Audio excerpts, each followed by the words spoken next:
One more speedrunners, noobs and leads. Welcome once again. It's the Idiot Gamer Podcast!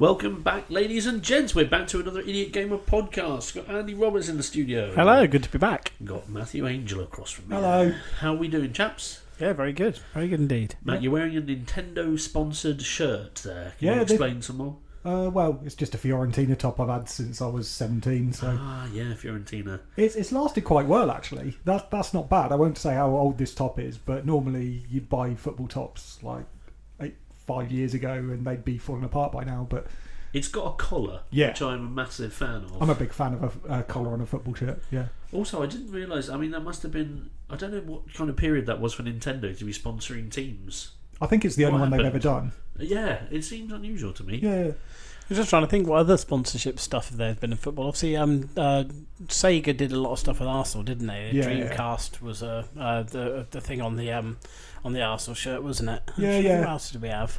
I remember, it's not football related, but I remember Sega did a sponsorship with Williams F1, and they had basically where the guy sits on the side of the car, they had like a little graphic which was basically Sonic the Hedgehog's feet on the pedals. So it was like you could see into the car, and it was like Sonic the Hedgehog's feet like doing the pedals, which was really cool. I mean, EA sponsored Swindon Town for a while, and I think the away kit was sponsored by FIFA 14 or whatever it was. It wasn't even EA. They'd actually got the name of the game on there. So. NHLBA hockey. Yeah, totally. Swindon, I mean, to their credit, Swindon actually, we're delving now into football talk, but Swindon have actually had quite a lot of quite good sponsors over the years, haven't they? Yeah, but if you look at the actual stadium, that's all sponsored by some sort of glazing company from just around the corner or something. So, well, that's excellent work, lads. Let's get back to the video games. Okay. That's what everyone's here for, and we're going to start off with a little bit of news. Oh yeah, there we go. So, we're going to talk this week about COD. I know how much you're all massive fans of the Call of Duty series. I hate them. I hate them with a passion. Yeah. However, it is interesting, perhaps, to the Idiot Gamer community that COD is being released without a single-player campaign. The new Black Ops 4. Yeah. Yeah. I mean, nobody's hugely surprised, are they? I don't think. I mean, it's been going this way for quite a long time with COD. The single player campaign has been getting smaller and smaller and shorter, more derisory, basically. But yeah, so not huge news, I guess, and not surprising news. But I guess the big talking point is the inclusion of a battle royale mode. Yeah, quite. Is that the future for multiplayer games, or is it purely a fad? I think it's a bit of both, isn't it? I mean, they'll probably get to the point. I think we mentioned this on maybe the first or second episode, but they're just going to become run of the mill, aren't they? They're going to become like Team Deathmatch. They're just going to be. That's just another mode that kind of gets packaged in with all of this kind of thing. I mean, I've already seen comments and kind of review and thought pieces and stuff like that are basically already decrying the battle royale mode and saying, "Oh God, it's the death of video games" and load of shit. Yeah. But, I guess part of it came down to the fact that we needed a certain level of technology and server technology and people's online connections to allow to have a very large group of people playing, right? I suppose that's the only reason it hasn't happened up until this point. Indeed. And I think with the lack of the single player mode, they've been moving away from that anyway. I don't think anyone plays Call of Duty for the single player mode anymore. They certainly don't buy a 60 quid game for a 6 hour single player experience. Yeah, very true. And people might be moaning the campaign's gone, but you're paying your money for the longevity of the multiplayer, surely. But they're going to have to put the work in on this battle royale mode, because Fortnite is currently like the big winner in that. Yeah. But that's free. PUBG is like what, 20 quid, 25 quid, something like that, and that's the original. Yeah. So they're going to have to do something extraordinary to make people pay a 60 quid title if they wouldn't normally buy that Call of Duty game. Yeah, very much. Yeah. So I wonder what it'll be. I mean, they did the zombies thing, that was good, and then people enjoyed that as an extra mode, and then they put more and more work into it. So maybe this will be the same thing where they do like a tester version, see how many people are playing it before they develop too much. I mean, I think one of the biggest questions for me is if they're going to load it up with microtransactions and pay to win microtransactions, which wouldn't surprise me. Yeah, No. damn right they will. Yeah. Load that bad boy up. But if they get it right, if it's a phenomenal battle royale mode with cars, they're already talking about boats and helicopters and things like that. Okay, that's cool. Huge map. Yeah. I might be tempted. Like I'm gonna see what it's like before I commit to that.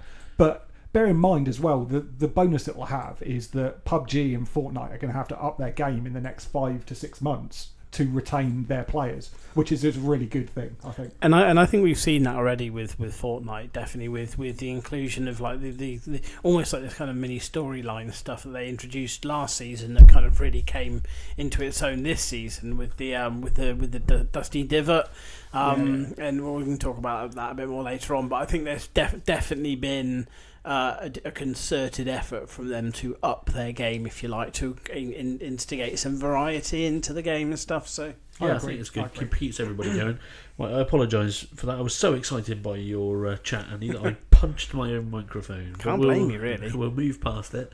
In other multiplayer news, Matt, I'm looking at you. Hello. Divinity Original Sin's 2 is coming to PlayStation. I'm very excited. So same as happened with the last one. Do you think we're going to go back and play it more, probably on PS4? I'm going to buy it. Like I'm hoping that all 4 of us will buy it, and like we can play as a group. However, I don't know if it's Andy's cup of tea. But I've heard that they're making significant changes to the game to accommodate it onto consoles. They're making some changes to streamline the storyline. They're changing the control system entirely from the previous one, so that it's going to be a bit more user friendly to controller. But to be honest, like I'm going to buy it anyway because I'm happily sit there and play it again. But I'm interested with what they do. I've heard that with the story they've changed the third act, which I haven't got to on PC anyway. Okay, so cool. Interesting. Yeah, I mean, I would jump into it. I mean, again, it's one of those things, isn't it? It's if you've got a bunch of mates who are playing it, you're going to want to get involved, and it's often that's good enough. What was that other weird little isometric game with wizards and stuff Diablo. that we played? Diablo, yeah. So I mean, and really not my cup of tea, but I had a really good time playing it because you're just playing it with some friends and having a chat and stuff at the same time. So so I mean, it's going to depend on how much it costs as well. If it's 60 quid, I might give it a miss, but.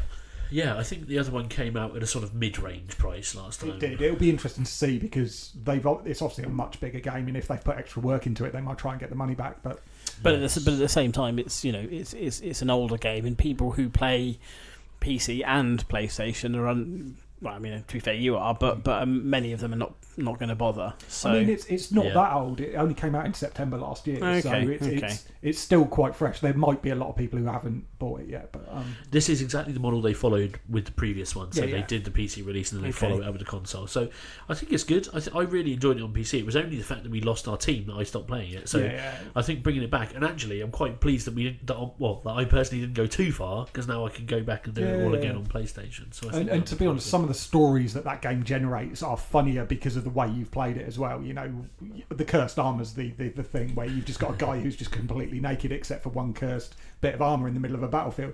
That's not the things that the game designed. That's what you and your friends have managed to get the game doing. So yeah, there's definitely a lot of that about it. So I'm really excited about that. I think that's going to be good. That'll be another one for the summer. And talking of multiplayer games, and isn't it funny how back in the day I'd have only ever been interested in single player games, campaigns, and now most of the games I'm excited about are because of the multiplayer. I remember when PS Plus came out, I was convinced that I wasn't going to get a PS Plus because I don't play online games, and now I only really play online games. It's weird, isn't it? Yeah, it is weird, and I would say it is probably the Division that has been the thing that changed that for us. I mean, just as we got our little group together for that, and it worked really well, and I wouldn't have bothered. I genuinely would have bothered with a game like that, but all of a sudden, my eyes open to that kind of thing now. Yeah. The only reason I have a microphone for my PlayStation is because you shouted at me because we were playing the beta of the Division. There was me, you, and Andy, and neither me or Andy were able to get on voice chat. It was very frustrating.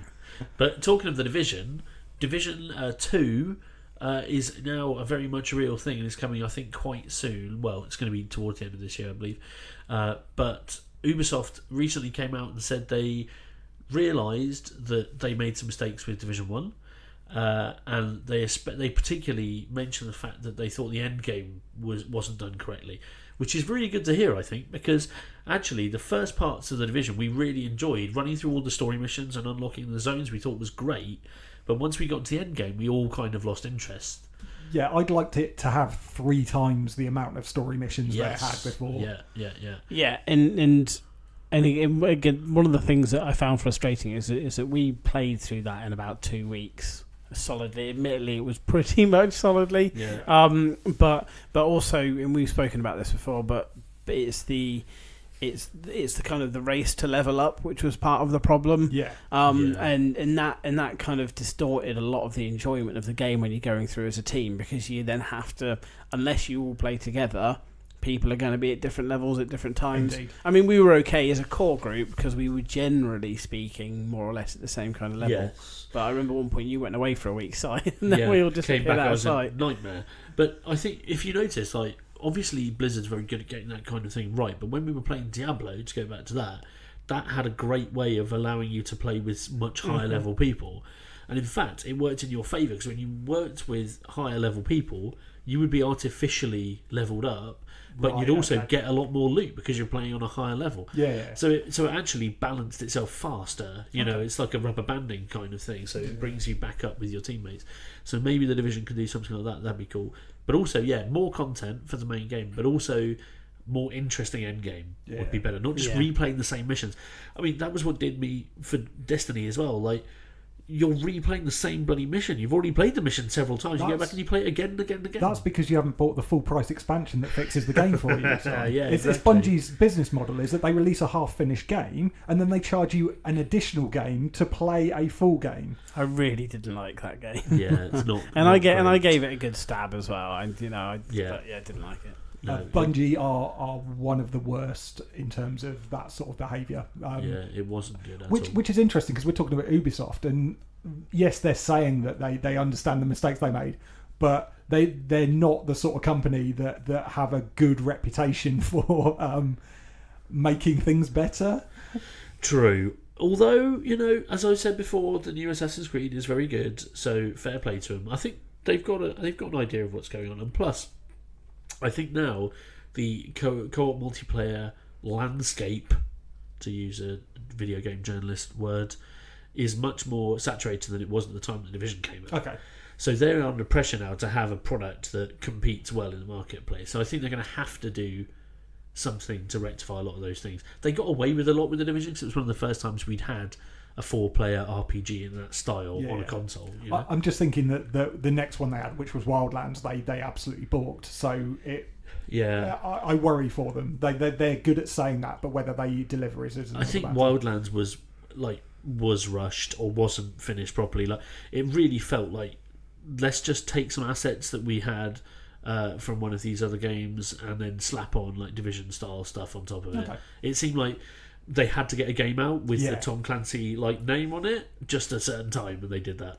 It's really what that felt like. I was just thinking about back to the Division, and one of the biggest problems with it, in part of their acknowledgement that they got the end game wrong, isn't because they cared about our gaming experience. It's because their player base just dived off. People just stopped playing really quickly. I was reading we jumped to Overwatch, didn't we? Almost instantly. Yeah. But I was reading about battle royale modes, and I'm trying to dig out the article because they mentioned another game which had a similar kind of mode in it. It wasn't a game I recognised the name of, but within a week, its entire player base just vanished. Battleborn, you think? It wasn't Battleborn; it was more recent. Okay, because Battleborn also struggled with the same thing. Battleborn just died in a week of being released because it came out the same week as Overwatch. Are you thinking about that Cliff Bleszinski one, Lawbreakers? I can't remember, because that one had a similar thing as well. Titanfall suffered as well because that came out around the same time, although that wasn't Battle Royale, but that really struggled with. There's a great conspiracy theory about Titanfall, that it was selected by EA to fuck over the studio that made it. Really? Because there was some internal bullshit going on, and that they released it at exactly the same time as a bunch of other games, including Battlefield 1, I believe, at the time, or something like that. And they brought it out to kill it. on purpose. I can't believe. I love that idea. Though. I can't believe that's.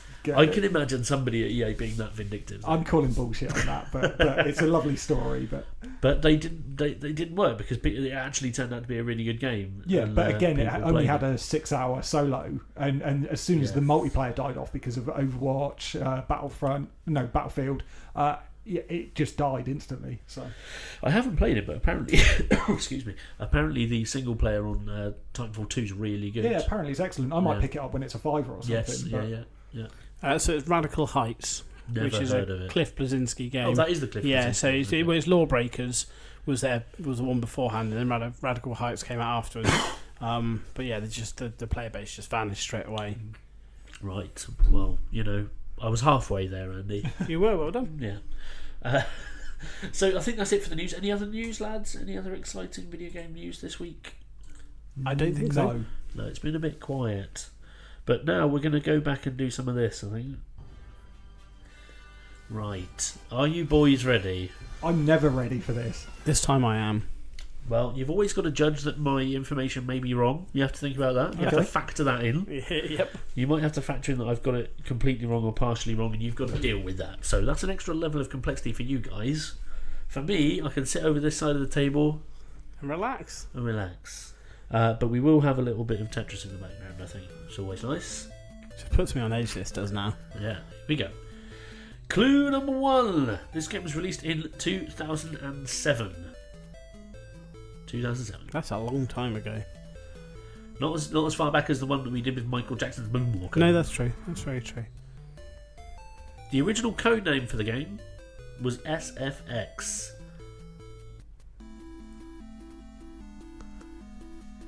No, nothing. Hang on, wasn't there a game called SFX? Yeah.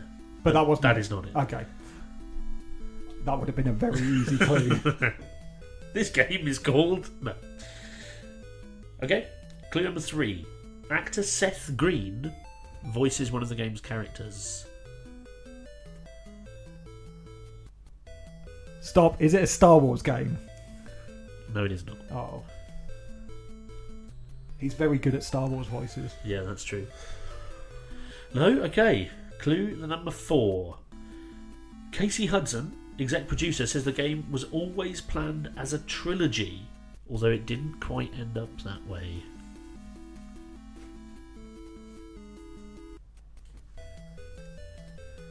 And he's just looking off into the distance. No. No. Okay, clue number 5. The ability to romance characters in the game was a talking point at the game's release. I was about to say Mass Effect, but there's definitely been 3 of those. Mass Effect is the correct answer. Well in, son. But there have been 3. Yeah, there have been 3 and a 4th. Oh, yeah, Mass Effect I don't recognise the Andromeda. 4th. No, well, quite, you see. That was why I thought It's I'd like throw that Alien one Resurrection. It never happened. in. I know, poor old... It was David Fincher, wasn't it? No, that was 3. I didn't know Seth Green did a voice on that. That's pretty Joker, good. apparently, was Seth Green. Oh. Yeah, not that I remember. I've never played any of the Mass Have you Effect not? games. Oh, No, not Mass at all. Effect 2 is absolutely really good. brilliant. Yeah. No, Mass Effect 2 is excellent. And 3 was good as well, Yeah. as in parts. 4 I haven't played, but from what I've seen, I never want to play that game because it will ruin all the nice memories I've got of 2 and 3. Yeah. Why? Why? It's got very, very poor bugs. It was Okay. underdeveloped. It seems like they took everything that was good about it and basically ripped it up and threw it on the floor. Yeah, I think it was really not great at the point of release, and I think that's part of the reason they called it Mass Effect Andromeda and not Mass Effect 4. Because, like Matt said, there was a lot of people that didn't actually want it recognised as part of the group.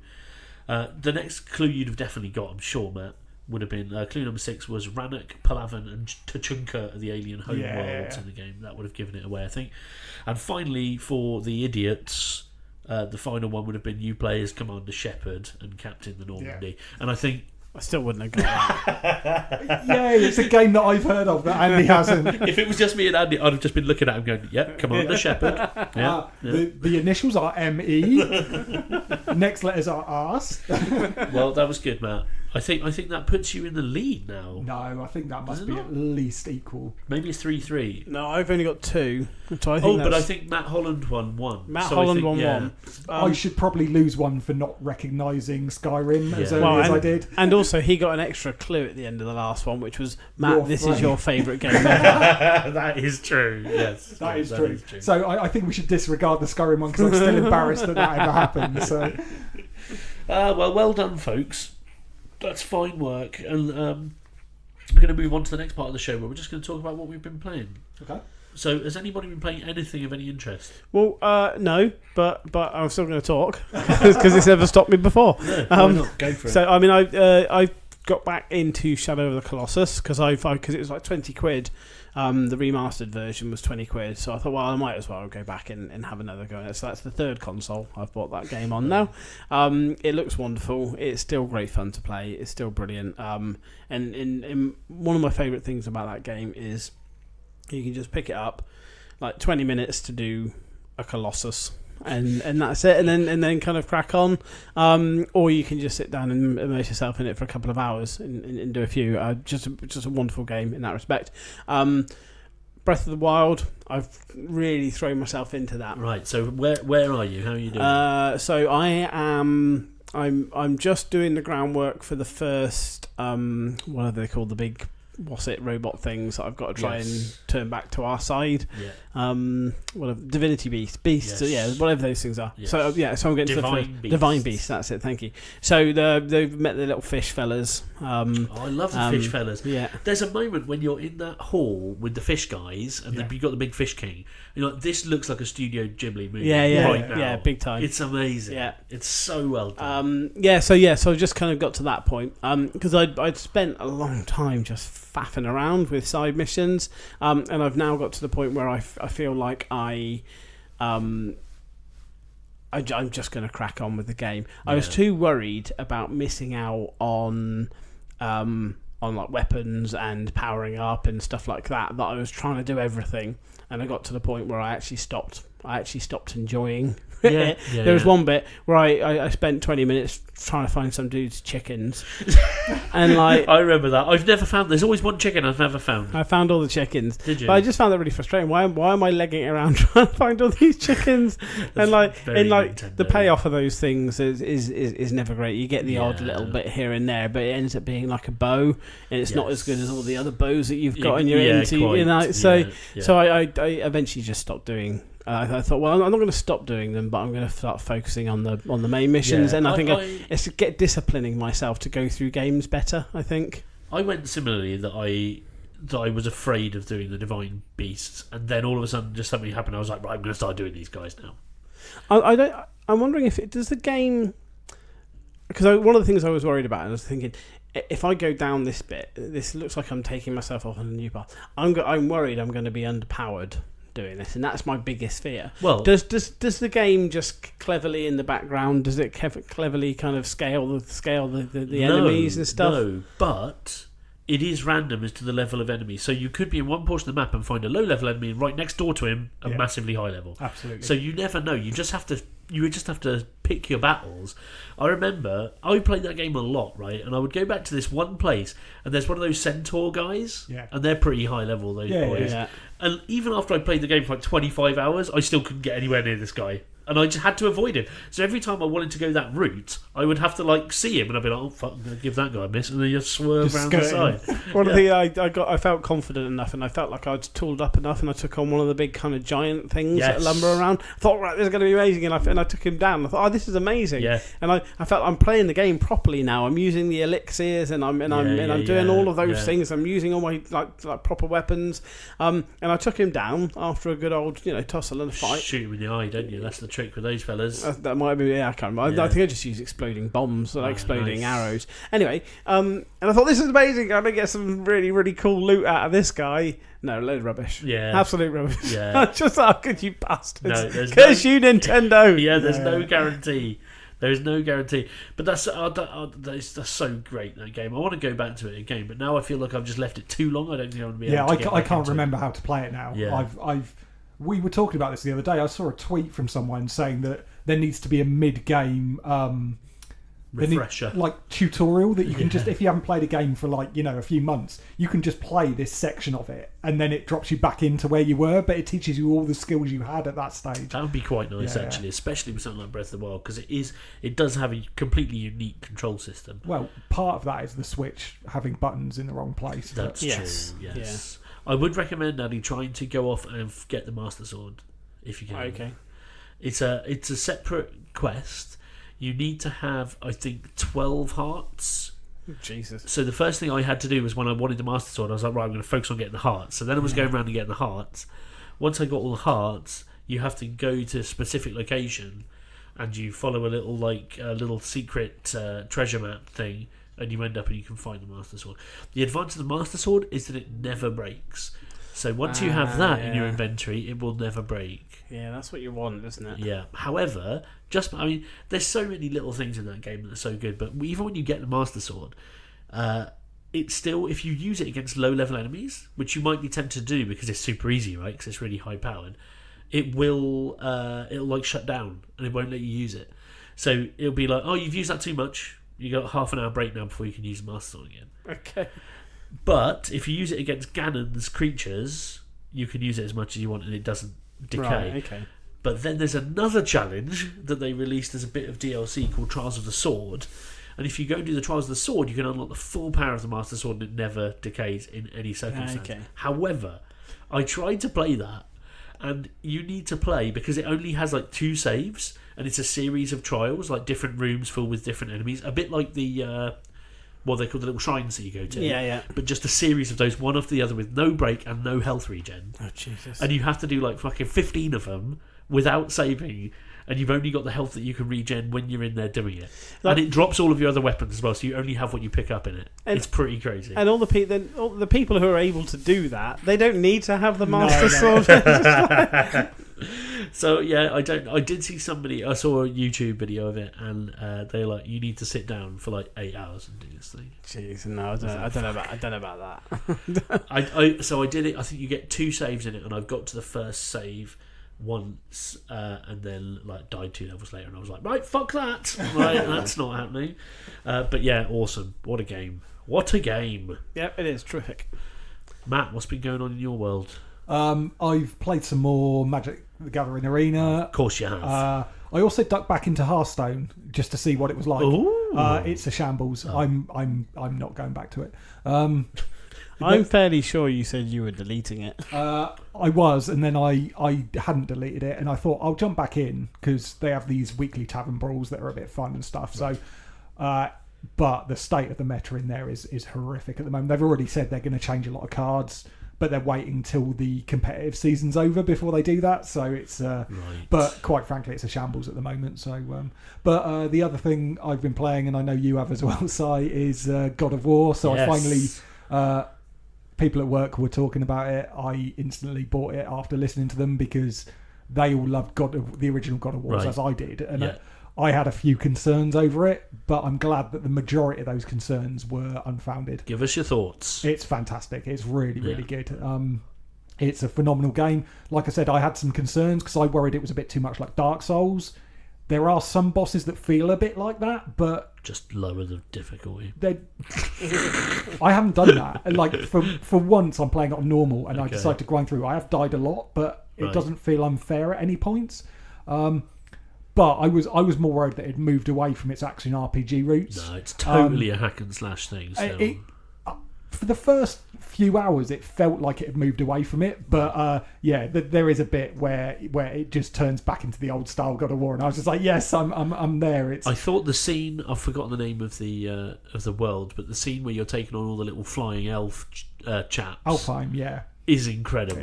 That scene, it really is. They've done a brilliant job of like seamlessly mixing the actual gameplay with like cutscenes, and they just flow seamlessly one into the other, and so you maintain this great pace throughout. It's so good. The storyline is phenomenal. It really is. I'm probably quite a significant way through. I'm not going to do any spoilers, but the storyline is just absolutely phenomenal.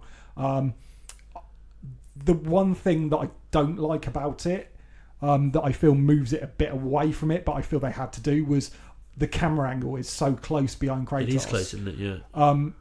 And in the original God of Wars, the camera would pan out and you could see the scale and the epic. Yes. With something where you're fighting things that are like 20 times bigger than you. Because you're so close in behind him, sometimes it loses that scale. It loses that sense of epicness. But it needed to do it, and I don't think it's a worse game because of that. I just feel that it's lost something there. Yeah, I think they had to do that in order to control the movement of the boy.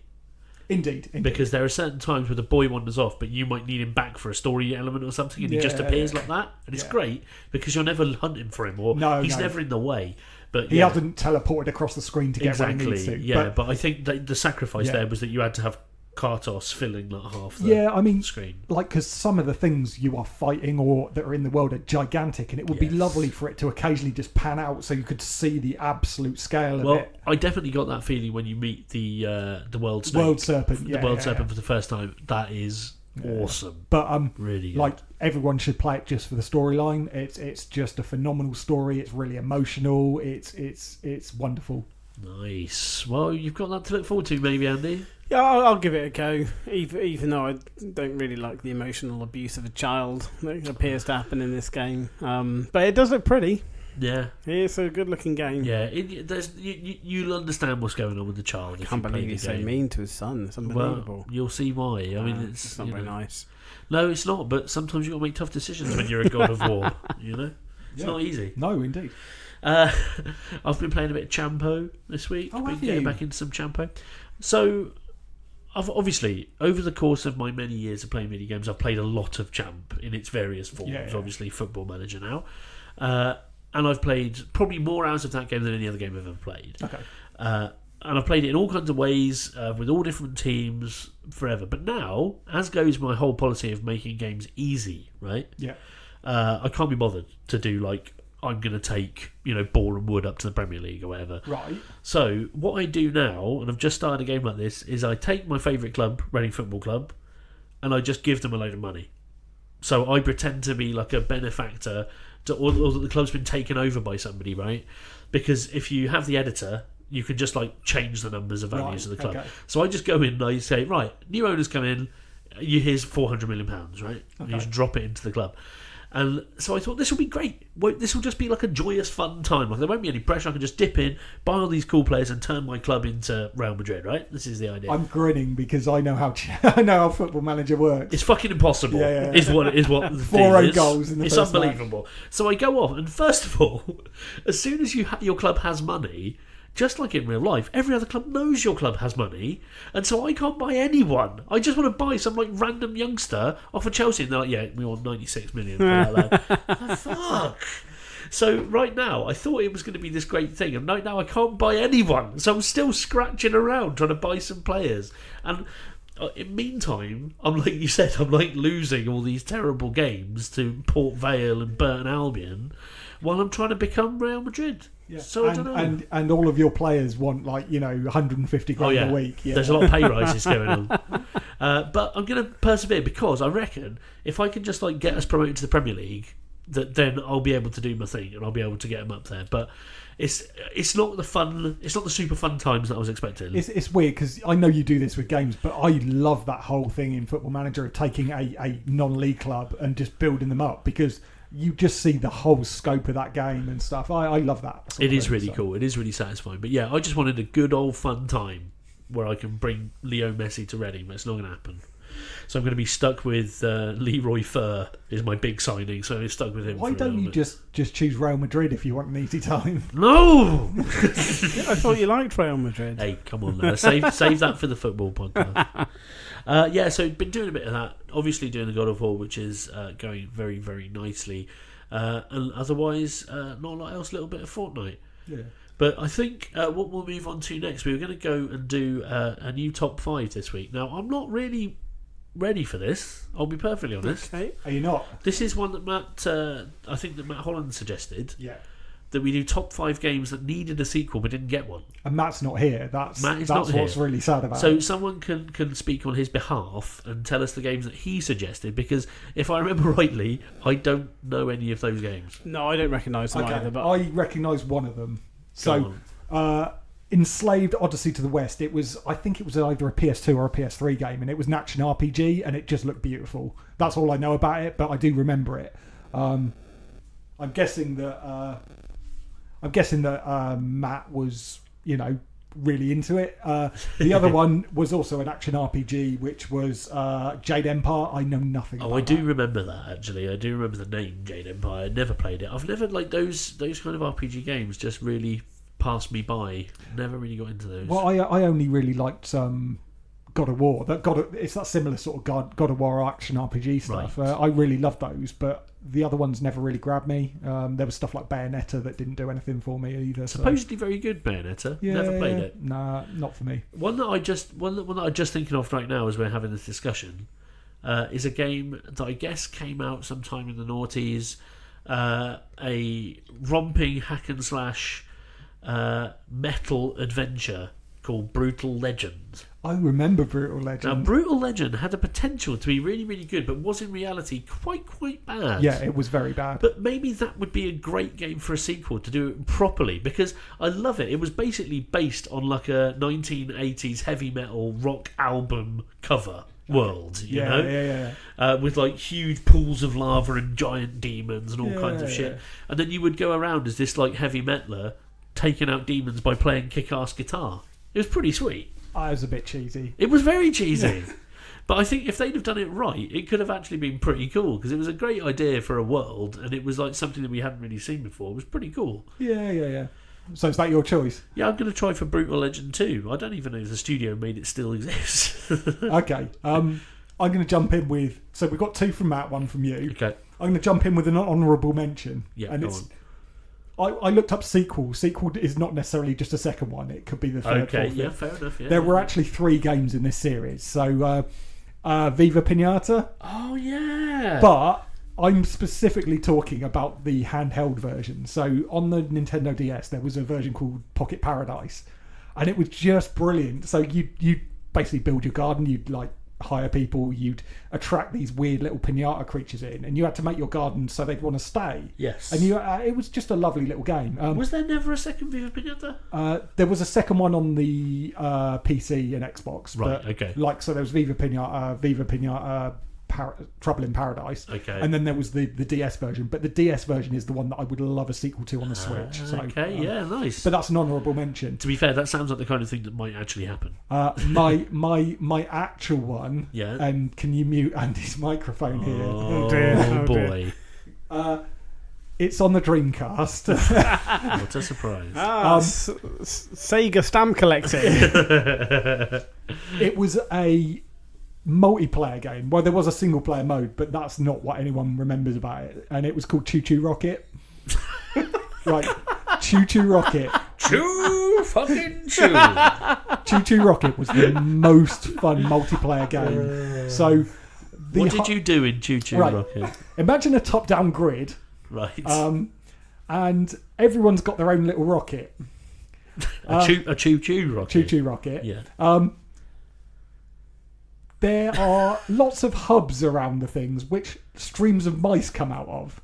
And you get to place little arrows in your colour. You can place a maximum of 3. So if you place a 4th one, the first one disappears. And you place them in different directions, trying to put these mice into your rocket. There are also cats that wander around who will eat the mice that are in your rocket. So you try and divert those into other people's rockets.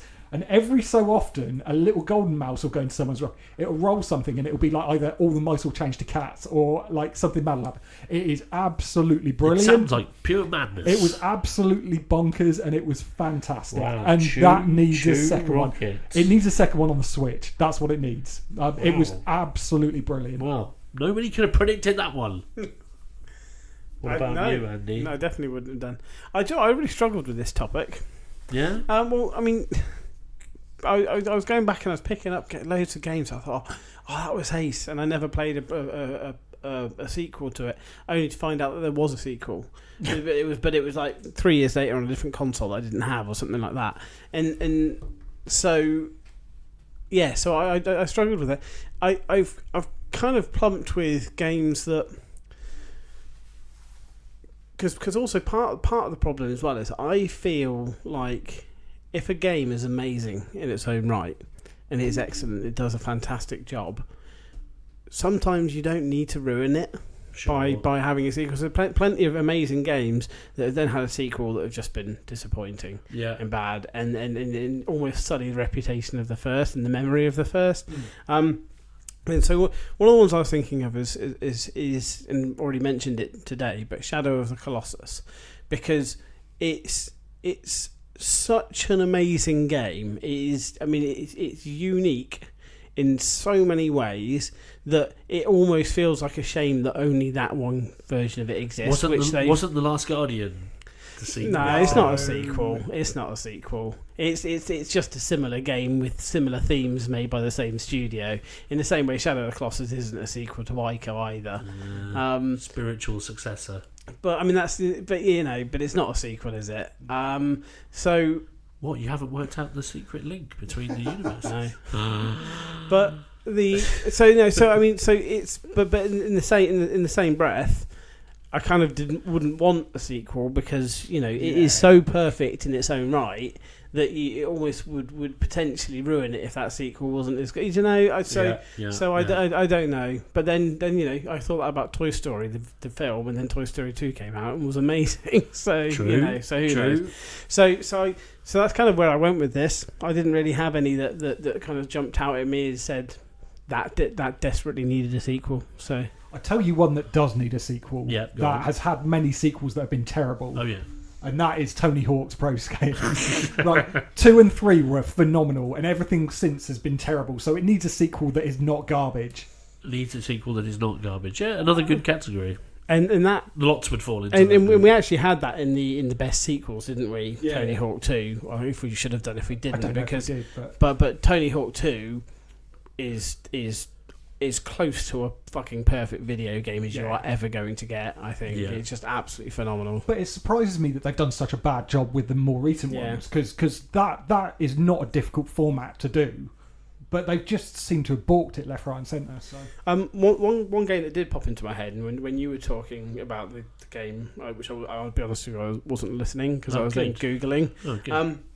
But there was a game that EA brought out, and it was PS2, I think, and it was called Black, and it's a first-person shooter, and I think it was one of those ones where they were showcasing their animations, and it was fully cinematic, and like basically its selling point is that you can shoot and destroy everything. Yeah, I remember that. It was pretty cool, and it was kind of really, really good fun. It was really cinematic. It was really kind of just stylistic.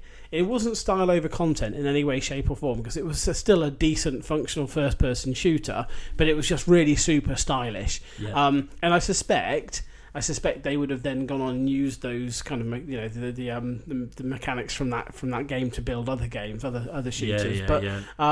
But that was so. It would have been interesting if they'd been able to take that game on and done more with that kind of idea of it. Yes. Just having an entirely 100% destructible environment. Well, that's what people are talking about with Crackdown 3. But then where is Crackdown 3 now? It's just disappeared. That would have been a really cool thing to be able to go into this city, just like in a co-op thing with your mates, and just blow all the buildings up. But sadly, Crackdown 3 may be dead. I've got the 5th one in our list if you're interested. Okay. So if you remember back in the day, I don't know the year, but I'm going to say sort of like mid to late noughties, developer called Remedy made a game called Alan Wake. They did, yeah. Which was an excellent game with the time with a unique gameplay mechanic, whereby you played a writer who was tormented by all kinds of weird visions, and rather than, well, you did have a gun at various points in the game actually, but rather than having to shoot these demons, he would have a torch and he would use light to kind of shine his way around the world and reveal secrets and get past enemies and stuff. It was really, really cool. It was a really, really cool game. I got never very had a scared sequel. by it, so it was very scary. Yeah, but never got a sequel. And I'd love to see Alan Wake 2, because I think today, in a post The Last of Us world, Alan Wake 2 could be something pretty sweet. That's popped into my head like another thing. I don't think it got a sequel. It may have done. I mean, I never played it through, but it was because it wasn't really my cup of tea. But it was a nice kind of different stylistic game. It was Heavy Rain, because that was kind of. Well, it's about to get a sequel, because your man David Cage, our the French legend David Cage, is about to release a game called Detroit Become Human. Okay. Which is sort of there's been a few games. So there was what was the first one, Matt? Can you remember? No. There was one before Heavy Rain, then there was Heavy Rain, and then there was Beyond Two Souls. Yeah. And now Beyond Two Souls was not good. No, it was bad. And now Beyond there's Two Detroit. Souls, is that the one? That's the one with Wassa Chops in it, doing the acting. Correct. Yeah, her. Yes. That's coming. No. That's coming free on PS Plus. PS Plus. Oh, well, there you go. You'll get your David Cage fix.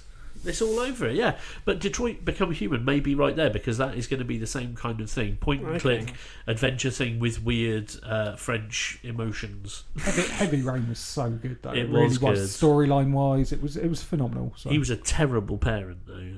Yeah. We Useless. like games with terrible parents. That's He's the new even thing. worse than Kratos, that lad. He is, you're right. I think if Kratos took Atreus to the park, he'd at least fucking hang around so he didn't get abducted. But Atreus would have offed all the other kids by that That point. is true. So. Atreus can look after himself, can't he? Yeah.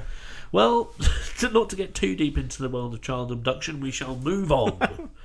And we've got a top 5 there of games that needed a sequel, didn't get one. So we've got Jade Empire, Brutal Legend, Choo Choo, Rocket Enslaved Odyssey, and Alan Wake.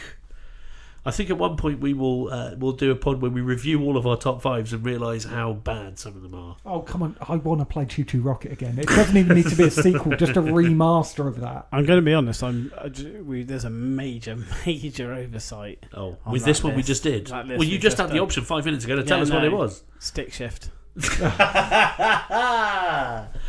Well, you never know. You've got to be careful what you ask for. You ask for a stick shift too. Oh boy.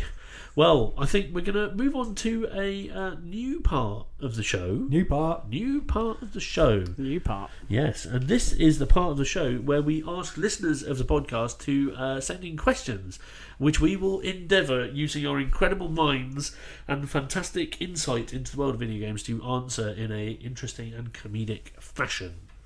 Okay. Yeah, no pressure. No, I'm saying That's not a piling, lot but of yeah. pressure. Asking quite a bit of us there. So one of our followers on Twitter, Steve Rad, who's at Rad LLAY, Radlay, you can find him on there. He asked us this question. He said, humanity has been contacted by an advanced alien race. They've asked you to submit 3 games they will use to understand our species and then decide our fate.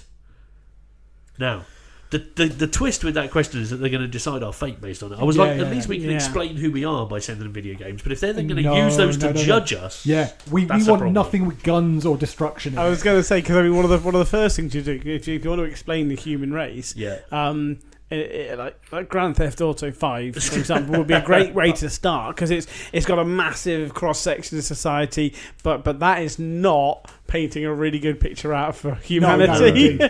Well, could be something like Spyro the Dragon, where it's completely inoffensive and it's just Viva lovely. Pinata, Choo Choo Rocket too. Yeah, indeed. Choo Choo Rocket. No, that's got cats and mice. It might get a little bit confrontational, but you could have like a GTA 5 mod with all the weapons taken out of it. Just wandering around on the little moped. Yeah. Like Trevor dressed in a nappy and a purple helmet driving around on a moped. because that would show off, stuff about humanity, but without all the badness. I think that'd be quite good. I was thinking maybe what about a God game, because that might actually give some insight into the sort of nature of human thought and stuff, like Settlers or something. I thought about Civ. maybe Civ, but there's so much fighting in Civ that I thought. But that is part of our but you culture. don't want them to know that. Well, what about black and white? Yeah, I thought that as well. Yeah, I mean, we don't have giant, cheetah gods wandering around the countryside. Well, maybe we do. We just can't see them. That's true. Well, the other option is we just show them that we're more powerful than they are. So we just go completely the other way and just Call of Duty Modern Warfare 2. Yeah, something like that. And just go, look, we've got these massive ion cannons that will just blow everything up. But, I think that's not a bad idea. I think maybe. What about Stardew Valley? Oh, that's a good shout. What Because about that's Stardew completely inoffensive, but it's lovely as well. I think we could do a combination like you're talking about. I think we could do something like Stardew Valley. We could do something like Call of Duty Modern Warfare 2. Just to show that we're armed. And, just to show we're not that to be if you messed with. Yeah, we're all nice. Back off. Back off, aliens. Yeah, we've got In fact, little that- farms and shit, but in don't fact, fucking fuck with us. Actually, Not- you might want to do Call of Duty. Was it Advanced Warfare? Because Oh, then the they've got the space one. space one. Yeah, because if Great you guys are shout. coming down on your spaceships, check us out. But Great also, shout. we'll show them the multiplayer, so that not only are we well Oh, armed, God. but we've basically got a load of very aggressive teenagers who will swear at you and tell you things about your mother. Yes, I like that very much indeed. So we've got 2. What's the third going to be, guys? Well, here's an idea of second mention of the evening, but ICO, because that, I mean, granted, it's the kind of there's so much, or even Last Guardian, there's so much kind of heart and kind of compassion and kind of just like two people Caring about each other. or another world in that respect. You remember Another World, because that was similar. It was like a Mega Drive era game where you and an alien start in a cage and you escape from the cage, and that alien obviously was a prisoner of all of his alien colleagues. Yeah. And then you work together cooperatively to escape, and it shows that kind of very like, good. Yeah, that kind of like working, that ability that humanity has to work together against adversity and stuff like that. Let's go with that. Yeah, that's a good Right. shout. So we're going to hand off to these boys. We're going to hand off Another World, Stardew Valley, and then we're going to hit them hard with COD Advanced Warfare. They are going to be very confused. Well, They're going to be like, they like farming and shooting. yeah. Well, that's it in a nutshell. Yeah, it's like Midwest America, isn't it? So there we go, Steve. I think we've captured the exact nature of humanity there in 3 video games that we will share with our potential alien overlords, and they're just going to have to deal with it. Yeah. You know. They're not staying if we show them through. Quite possibly. And so that brings us towards the end of the show, chaps. And I'm afraid the Overwatch corner has now been ditched in favour of the questions corner. That's probably sensible. Yeah, I think so. We wouldn't have had anything to talk about. No, we would not. But what I'm going to do at the end of the show from now on, which I have neglected to do, is tell the listeners where they can find out some more about Idiot Gamer. So they can go to Twitter and go to idiot_gamer. They can email us at podcast@idiotgamer.co.uk. They can, of course, go to our YouTube channel. So go into YouTube and search for Idiot Gamer, all one word. And for all other Idiot Gamer related stuff, they can go to idiotgamer.co.uk. And then, on that note, I'm going to ask Andy to say goodbye. Goodbye, everybody. Say goodbye, Matt. Bye, everyone. And it's a goodbye from me, and we'll see you next week on Idiot Gamer Podcast. Cheerio!